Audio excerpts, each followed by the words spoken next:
एक वक्त का किस्सा है। एक गांव में एक बूढ़ी औरत ने एक गाय पाली हुई थी। वो उसका दूध निकालती थी और फिर उस दूध से देसी घी बनाती थी और गांव जाकर बेचती थी। अम्मा आज तो 1 किलो देसी घी दे दो। बेटा मैं 1 किलो देसी घी तो नहीं दे सकती क्योंकि मैंने और घरों में भी देना है। हाँ मैं तुम्हें 1 पाव दे सकती हूँ। ठीक है अम्मा चलो 1 पाव ही देसी घी दे दो, पर अम्मा अगली दफा तो पूरा 1 किलो देसी घी देना मुझे। ठीक है बेटा मैं पूरी कोशिश करूँगी कि तुम्हें 1 किलो देसी घी दे दूँ। फिर वो बूढ़ी औरत घी देकर वहाँ से चली जाती है। उसी गांव में मीठा और उसकी बीवी नसीबो कैंची रहते थे। मिठे मैंने सुना इस गांव में एक बूढ़ी औरत देसी घी बेचती है और लोग उससे भाग भाग के देसी घी लेते हैं। हाँ बेगम मैंने भी सुना है उसका देसी घी एकदम खालिश होता है और लोग उसका देसी घी खाकर ताकतवर हो जाते हैं। तो मीठे तू वो देसी घी क्यों नहीं खा लेता? हो सकता है वो खा के तू भी पहलवान बन जाबे। वैसे मीठे मेरे अब्बा हुजूर इस गांव के बहुत बड़े पहलवान थे। एक ही दाव में शेर को उठा के दूर फेंक देते थे और एक तू है, तुझसे एक मक्खी भी नहीं मारी जाती।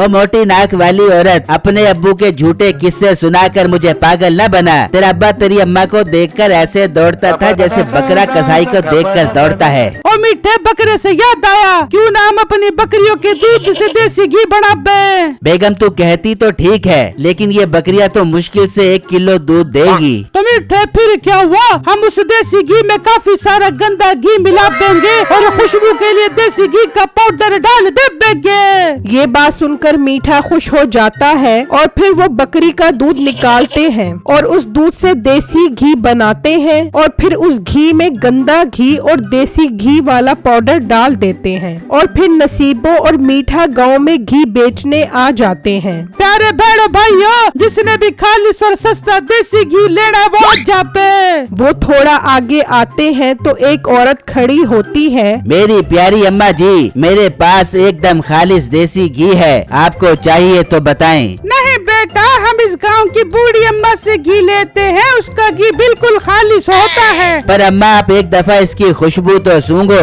आपको फर्क खुद मालूम हो जाएगा। फिर मीठा उस औरत को घी दिखाता है तो उसमें से बहुत खुशबू आती है। बेटा खुशबू तो बहुत अच्छी आ रही है, कैसे दे रहे हो घी? अम्मा तू ये बता वो बूढ़ी औरत तुझे कितने रुपए का देसी घी देती थी? बेटा वो तो 500 रुपए किलो देती है। अम्मा तू भी क्या याद करेगी, हम तुझे 300 रुपए किलो घी देंगे। ठीक है बेटा दे दो। इस तरह नसीबो और मीठा काफी घरों में घी दे देते हैं और घर आ जाते हैं और फिर वो बूढ़ी औरत देसी घी लेकर गांव आ जाती है। तो एक औरत कहती है, अम्मा हमें तेरा देसी घी नहीं चाहिए, तू बहुत महंगा बेचती है। इस गांव के मीठा और नसीबो हमें घी देकर गए हैं, उनका घी तुझसे ज्यादा खालिश और सस्ता है। ये सुनकर वो बूढ़ी औरत उदास होकर वहाँ से चली जाती है और घर आकर दिल में सोचती है, मेरे अल्लाह मैं तो पूरी ईमानदारी से काम कर रही थी, पर ये क्या हो गया? अब मैं अपना घर कैसे चलाऊंगी? तू ही मेरी मदद कर।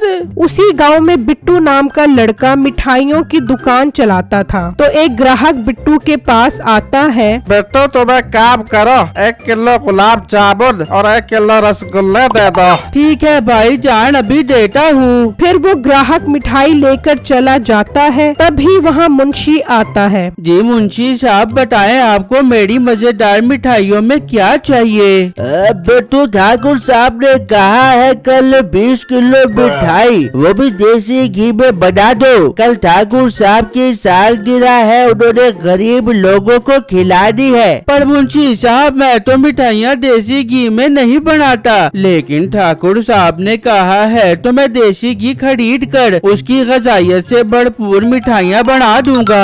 फिर मुंशी वहाँ से चला जाता है और दूसरी तरफ मीठा और नसीबो बहुत खुश हो रहे होते हैं। वाह बेगम अब तो हमें अमीर होने से कोई नहीं रोक सकता। हाँ मीठे तू ठीक कह रहे। अच्छा मीठे मेरे ज़हन में एक बात आ रही है। हाँ बेगम बोल। मीठे क्यों ना बिट्टू मिठाई वाले को देसी घी बेच कर ज्यादा चूड़ा लगा बे, इस तरह हमारा देसी घी भी ज्यादा बिक जाएगा और पैसा भी बहुत ज्यादा आ जाएगा। वाह बेगम तेरा दिमाग क्या खूब चलता है। मीठे अब पाव भी चलाते हैं और जाकर उसे देसी घी बेच के आते हैं। फिर वो दोनों घी लेकर घर से निकलते हैं और बिट्टू के पास आ जाते हैं। बिट्टू भाई, हमने आपसे एक बात करनी है। जी भाई बोले, क्या कहना है? बिट्टू भाई, हमारे पास खालिश और सस्ता देसी घी है, क्या आप हमसे देसी घी खरीदोगे? वाह अल्लाह की कुदरत, मुझे देसी घी की जरूरत थी और आप लोग आ गए। वैसे आप क्या रुपए किलो दे रहे हो? भाई हम सिर्फ और सिर्फ 300 रुपए किलो दे रहे हैं। आपका रेट तो वाकई कम है, पर ये घी खालिश तो है ना? अरे ओ भाई, हम बहुत ईमानदार लोग हैं, बेईमानी करके हराम का पैसा नहीं खाते। ठीक है, 5 किलो दे दो। फिर वो बिट्टू को 5 किलो घी देकर वहाँ से चले जाते हैं और बिट्टू उस घी से मिठाइयाँ बनाकर ठाकुर साहब के घर पहुँचा देता है और फिर लोग वो मिठाई खाने लग जाते हैं। मिठाई खाते ही लोगों की तबीयत खराब हो जाती है तो मुंशी ठाकुर साहब के पास जाकर सब बताता है। मुंशी, उस मिठाई वाले को मेरे पास लेकर आओ। फिर मुंशी बिट्टू की दुकान पर आ जाता है। बिट्टू, ठाकुर साहब बहुत गुस्से में है, वो तुम्हें बुला रहे हैं। फिर बिट्टू और मुंशी ठाकुर साहब के पास आ जाते हैं। बिट्टू, तुम खराब और गंदी मिठाइयाँ बनाते हो, तुम्हारी मिठाइयाँ खाकर गांव के लोग बीमार हो गए हैं। पर ठाकुर साहब, मैं हर चीज 1 नंबर इस्तेमाल करता हूँ, गांव से कभी मुझे कोई शिकायत नहीं आई। झूठ मत बोलो, तुम्हें इसकी सजा मिलेगी। अचानक बिट्टू को याद आता है। यार, कहीं के उस देसी घी की वजह से तो ऐसा नहीं हुआ।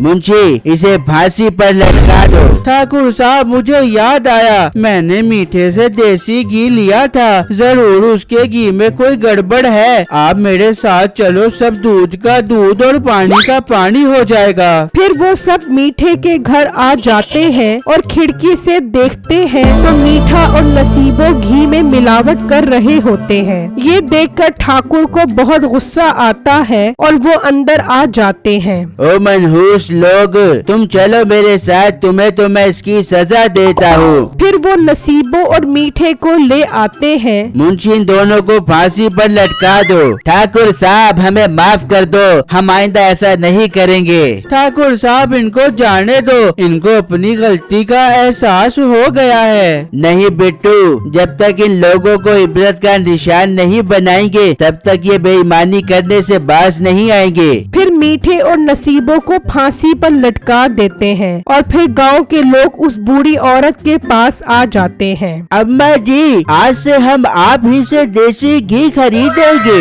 अल्लाह तेरा शुक्र है। ठीक है बेटा, मैं आप लोगों को जरूर देसी घी बेचूंगी। मेरा उन लोगों के लिए मैसेज है, चंद पैसों के लिए मिलावट वाली चीज बेचकर लोगों की सेहत के साथ मत खेलें। अल्लाह ऐसे काम करने वालों को हिदायत दे। आमीन।